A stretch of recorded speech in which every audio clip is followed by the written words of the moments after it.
se eu te falasse que Deus, ele destrói os nossos sonhos ao invés de muitas vezes realizá-los, você ainda creria nele?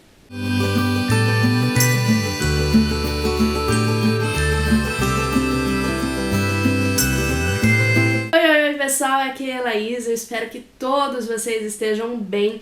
E no vídeo de hoje nós vamos falar sobre um livro que tem assim um título polêmico. Em compensação, tem uma das capas e edições mais lindas da minha estante. Sim, nós vamos falar de O Deus que Destrói Sonhos, do Rodrigo Bibo. Como vocês podem ver nessas imagens, esse livro tem uma edição literalmente perfeita, ele chama muito a atenção, tem cores chamativas, tem um designer incrível, a edição, a editora está de parabéns e o título com certeza chama a nossa atenção, não é mesmo?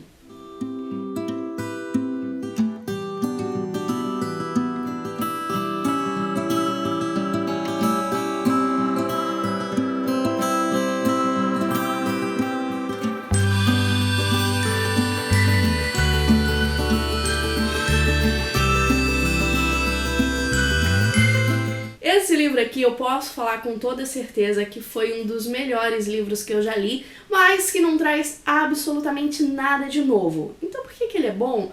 Porque ele dá uma abridinha nos nossos olhos para algumas coisas que a gente já sabe, mas às vezes acaba dando uma esquecida ou finge que esquece. O Rodrigo vai trazer de forma bem prática capítulos não tão longos, e como o livro ele é pequeno em tamanho, né? Assim, em tamanho, realmente é bem tranquilo de ler, mas ele vai trazendo elementos que provam que Deus, ele é sim soberano, ele é sim perfeito, mas ele é Deus. Ele não está à nossa disposição, ele não foi criado para nós seres humanos. Na verdade, Deus sempre existiu e foi ele quem nos criou.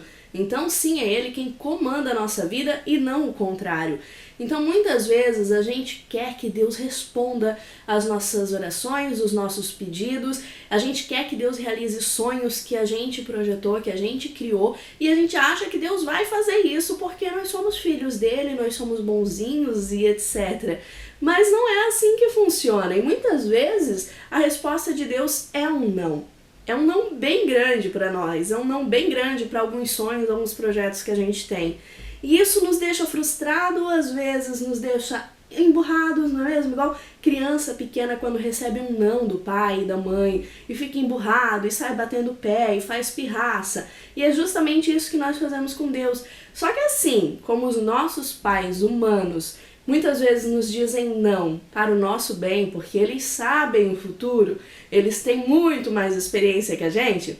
Pois é, Deus é exatamente da mesma forma. Deus ele é pai, Deus ele é amigo, Deus ele é companheiro, e ele quer sim se relacionar com a gente, e ele tem o maior prazer em ver a gente feliz, em ver a gente realizando sonhos, realizando projetos, mas ele tem um plano maior para cada um de nós, ele tem um projeto maior para cada um de nós, que não gira em torno da gente, sim, não gira em torno da Elaíse, sabe? O plano muito maior que Deus tem envolve toda a humanidade, envolve a salvação, envolve a vida eterna. Então nós somos peças desse quebra-cabeça. Não é tudo ao meu redor. Eu sei que tem muita gente que prega por aí que nós somos o centro de Deus e etc. Mas assim, não, entende? Deus é o centro do universo, Deus é o centro. E a gente precisa entender e a gente precisa aprender que nem tudo que a gente planeja está correto. Nem tudo que a gente planeja realmente vai trazer benefícios e vai trazer alegrias pra gente. Na própria Bíblia a gente tem essa passagem que fala, né, que o homem faz planos, mas Deus é quem sabe de todas as coisas, e que o nosso coração, o coração do homem é enganoso. Então às vezes a gente está olhando para um alvo, olhando para alguma coisa que a gente acha que é super incrível, mas não vai levar para um lugar bom, ao contrário, vai levar para destruição. Eu volto pro exemplo dos pais, quando os nossos pais nos dizem não, quando os nossos pais nos direcionam para outro caminho, quando ainda somos crianças e não temos a noção de tudo, não temos a visão ampla de tudo. E tudo que eles fazem é pro nosso bem, não é mesmo? Eles querem o nosso bem, eles sabem do melhor. Então, esse livro ele vai falar sobre isso, ele vai falar sobre um Deus que não está ao nosso serviço. Ao contrário, nós somos servos, nós estamos a serviço de um Deus incrível, de um Deus maravilhoso, de um Deus que sim, tem tudo planejado. e que tem tudo para um bem muito maior, para o bem da humanidade, para a salvação da humanidade, e que a gente precisa confiar, literalmente confiar, literalmente se entregar e dizer assim: Deus, eu tenho esse plano, eu tenho esse sonho, mas assim, faz a tua vontade na minha vida.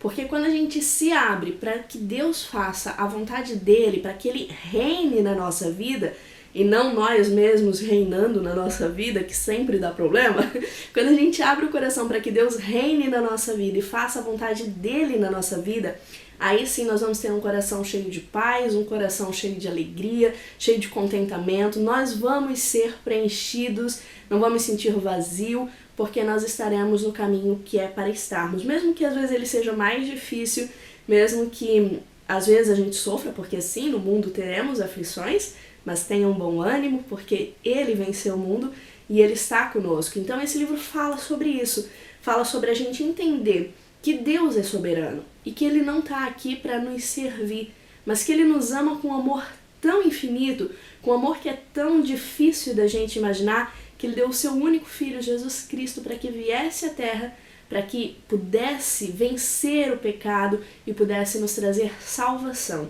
Então ele tem sim um plano incrível para cada um de nós, que é muito melhor do que nós mesmos pensamos, sonhamos, imaginamos, mas a gente precisa se render. E se render às vezes é difícil, porque às vezes a gente vai ter sim que abrir mão de alguns caminhos, de alguns projetos, de alguns planos que a gente traçou. E abrir mão não é fácil, não é nem um pouco fácil. Mas quando as coisas de Deus começam a acontecer na nossa vida, a gente se abre para isso, então você vê que vale a pena cada segundo. Falando aqui para vocês, tem várias passagens que eu marquei, vou ler uma aqui, olha só. Ou seja, tá na página 50. Ou seja, Deus tem sim planos e sonhos para nós, mas eles dizem respeito à sua obra e missão na terra e a maneira com que somos encaixados nessa tarefa. Quando Paulo afirma em Romanos 8:28 que Deus faz todas as coisas cooperarem para o bem daqueles que o amam e que são chamados de acordo com o seu propósito, ele está reforçando a seguinte ideia: tudo coopera, tanto as coisas boas como as ruins, para que a gente trabalhe nossa salvação com temor e tremor e desenvolva o nosso chamado. E que chamado é esse? Viver as boas novas. Gente, esse livro ele é cheio de citações incríveis. Quer dizer, o livro todo é incrível. Citações que eu marquei que eu acho, assim, sensacional. Ó, na página, deixa eu ver, esse início de um capítulo, 65. A Bíblia define como discípulo aquele que se submete à disciplina de Jesus. É um pouquinho mais abaixo. Muitos estão fazendo o que o jovem rico quis fazer, ser seguidor de Cristo sem abandonar os ídolos do coração. Para quem não sabe, tem a passagem na Bíblia onde um jovem rico chega para Jesus e diz o que ele precisa para alcançar a vida eterna, para ele alcançar a salvação, porque ele já faz tudo certinho, né? Jesus já sabe, tem que seguir as leis, enfim. E daí ele diz, não, mas tudo isso eu já faço. Eu respeito as leis, eu faço tudo certinho, eu sou crente, eu sou cristão. E daí Jesus olha para ele e diz assim, então beleza, já faz tudo? Então assim, agora você vai lá, vende tudo que você tem e me segue. E daí esse jovem ficou triste, porque o coração dele estava naquela riqueza. Ele pensou, eu não posso vender tudo que eu tenho, é tudo que eu tenho. E ele vai ir triste embora. E muitas vezes nós somos assim, nós queremos seguir a Cristo, mas a gente não quer abrir mão de absolutamente nada, quando ele, Jesus, abriu mão de absolutamente tudo. Ele deixou um céu de glória para vir para a terra, sofrer na terra, ser humilhado na terra, mas para nos trazer salvação, para nos trazer paz, para nos acalmar durante a tempestade e para que um dia a gente possa morar junto com ele no céu. Então assim, esse livro é sensacional porque sim, você talvez leia e diga, não tem nada de novo aqui. Talvez não, talvez para você tenha muitas coisas novas, mas de qualquer forma ele vai te trazer verdades, ele vai te trazer uns tapas na cara de uma forma muito fluida, muito simples de você ler e de compreender. Então a indicação de hoje é sim o Deus que destrói sonhos, e eu tenho certeza que se você ler, não vai se arrepender. Pode deixar aqui nos comentários quem já leu, se curtiu esse livro, o que achou. Ele é simples e é isso que deixa ele tão incrível. Ele é simples e ele traz verdades, princípios para a nossa vida. Vale muito a pena, quem já leu pode deixar nos comentários o que achou desse livro.